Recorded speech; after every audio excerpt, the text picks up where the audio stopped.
On sort comme ça, avec des lunettes et avec un foulard. Notre vie quotidienne, c'est une vie toujours avec la peur et on attend une balle dans la tête, c'est tout.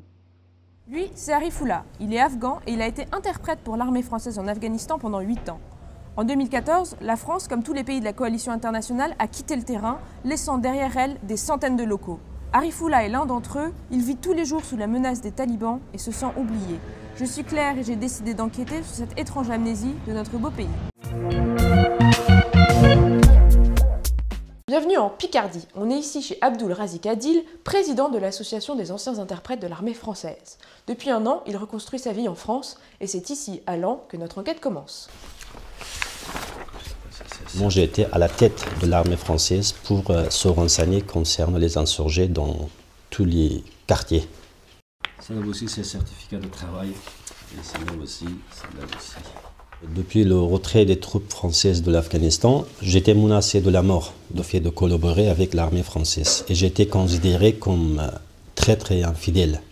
J'ai reçu des menaces physiques. Il y avait une grosse pompe qui était dissimulée derrière la maison. Et ma maison était entièrement effondrée. Cet incident a été revendiqué par les talibans.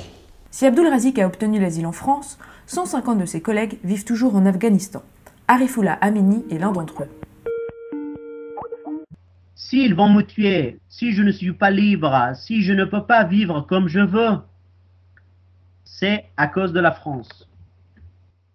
Abdul Razik, il peut aller où il veut, il peut se raser, il peut aller dans les marchés, il peut travailler, il peut aller où il veut en Europe, parce qu'il est libre.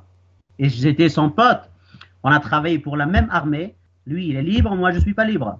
Malgré les menaces quotidiennes qu'Arifullah subit, sa demande d'asile a été refusée. Mais alors, pourquoi une telle différence de traitement avec Abdul Razik? J'ai envoyé un mail au ministère des Affaires étrangères et ils m'ont redirigé vers le ministère de la Défense. Et là, le ministère de la Défense renvoie la balle au ministère des Affaires étrangères. Du coup, pour chercher des réponses, on va plutôt rencontrer Caroline Decroix. Elle est avocate et elle a déjà permis à bon nombre d'interprètes d'obtenir l'asile en France. Concrètement, pourquoi est-ce qu'Abdul Razik est en France pendant que Arifullah est toujours en Afghanistan alors que leurs cas ont l'air relativement similaires? Si je suis encore aujourd'hui à les défendre, c'est bien évidemment parce que je n'ai pas de réponse, je ne sais pas. Je ne comprends pas les critères de sélection qui ont été mis en place et je ne comprends pas les décisions qui ont été rendues. On a dit aux personnes, vous n'êtes pas sélectionnées en 2 mots, donc voilà, je n'ai pas de réponse à vous apporter.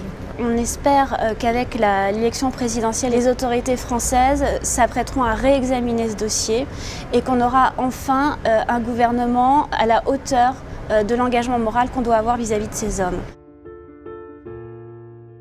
La France, toujours en fait, il cherche le prétexte. Nous ne comprenons rien, c'est pourquoi comme ça.